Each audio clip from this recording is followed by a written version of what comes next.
네, 안녕하세요. 양원석의 복지생각입니다.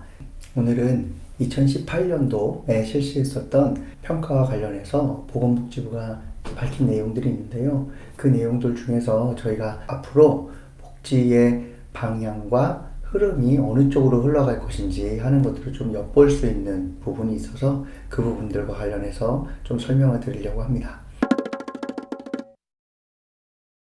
앞으로 복지가 어느 방향으로 흘러갈 것인가 하는 내용들을 어느 정도 유추하거나 예상할 수 있으면 그것과 관련해서 지금부터 조금씩 준비해 갈 수 있기 때문에 그 내용을 설명드리려고 합니다.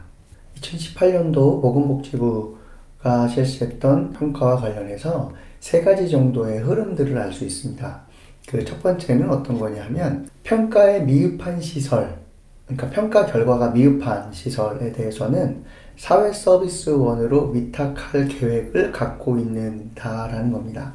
보건복지부에서 발표한 자료들을 살펴보겠습니다. 미흡한 평가시설 D에서 F등급에 대해서 다음과 같이 조치할 계획이다 라고 되어 있는데 그 밑에 보시면 2회 이상 연속해서 평가 결과가 매우 미흡한 시설 F등급 관련해서 있습니다. 실제로.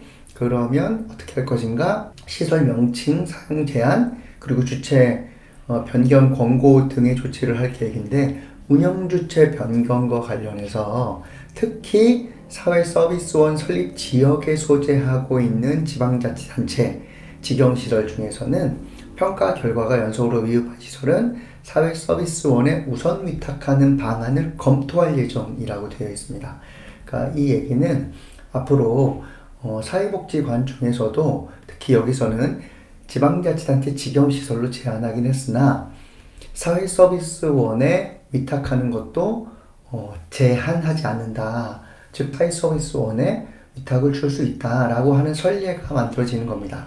특히 지금 사회서비스원이 만들어진 곳은 서울, 경기, 대구, 경남인데요. 이 지역에 있는 복지관 중에서 매우 미흡하게 F등급 받은 곳 중에서 직영시설은 사회서비스원으로 들어갈 가능성이 매우 높아지는 겁니다.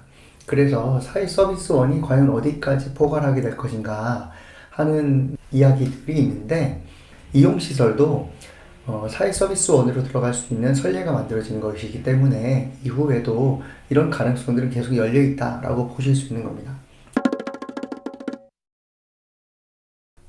대구에서 사회서비스원을 1일날 개원합니다. 그런데 이곳에서 시립희망원, 그리고 보성마을, 아름마을 등 3개 장애인 노인시설과 어린이집, 육아종합지원센터 5개 시설들을 위탁받아서 운영하는 것으로 되어 있죠. 그러니까 사회서비스원이 운영법인으로서 선례가 될 가능성이 높다는 겁니다. 그런 점에서 보면 저희가 주목해서 봐야 될 부분이겠죠. 두 번째는 평가에 대해서 지자체별로 계획을 수립하고 진행한다는 겁니다. 그래서 지자체별로 복지 분권이 강화되는 방향으로 간다는 겁니다.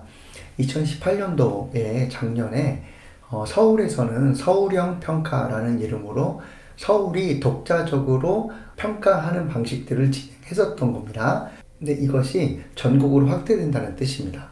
그래서 개선 방안과 관련해서 평가 주체 간 역할 재정립 방안 안인데요.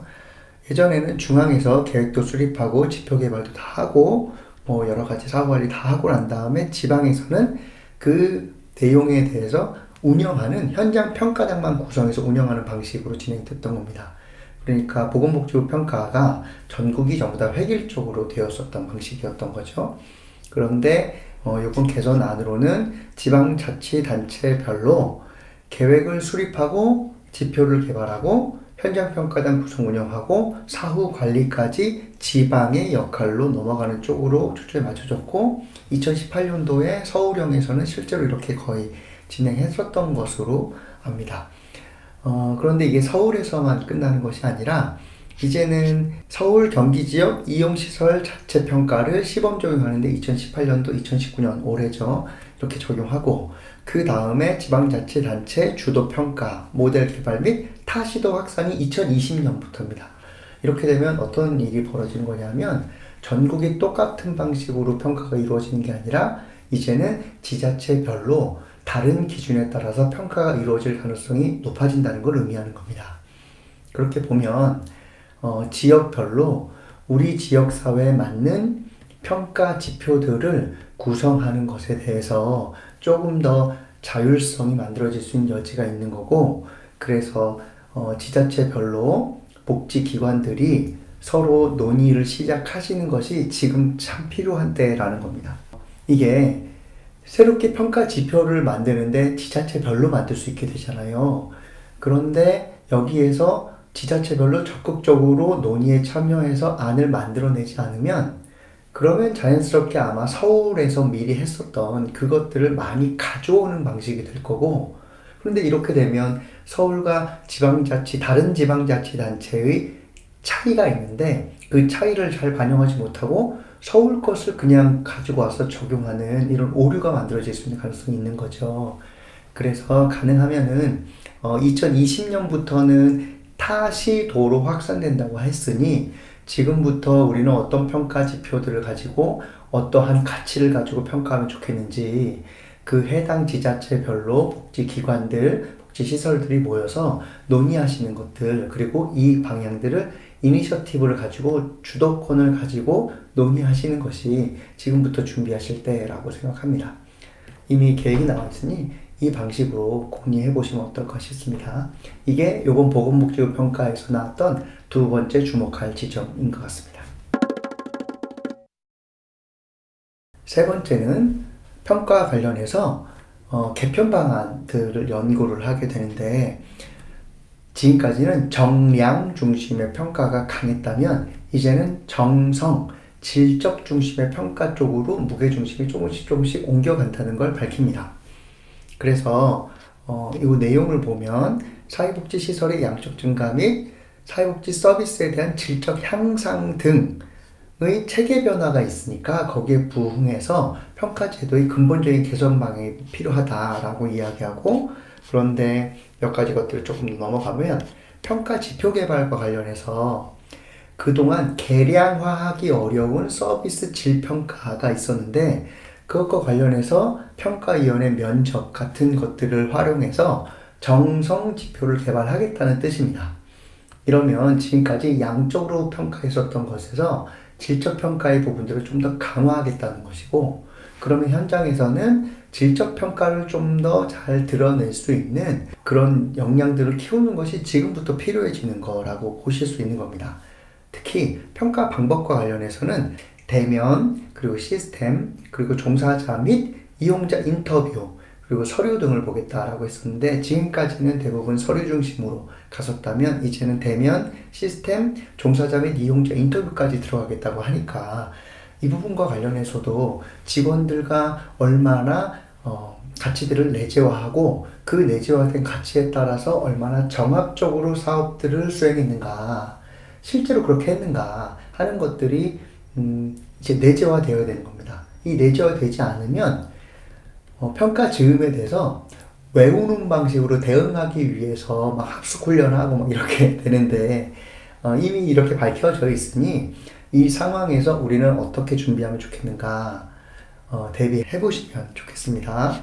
근데 이거 연구 기간은 2019년 4월부터 11월까지니까 올해 연구를 하겠다는 겁니다.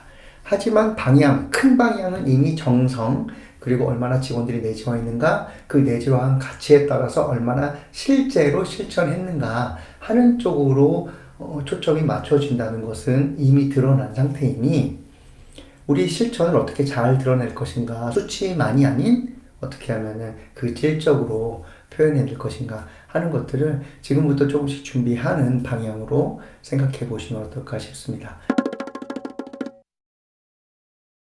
이 세 가지에 대해서 어느 정도 밝혀져 있으니까요. 이제는 현장이 얼마나 준비하느냐에 따라서 허겁지겁 준비하느냐 아니면 안정적으로 준비하느냐 좌우할 수 있게 될 것 같습니다.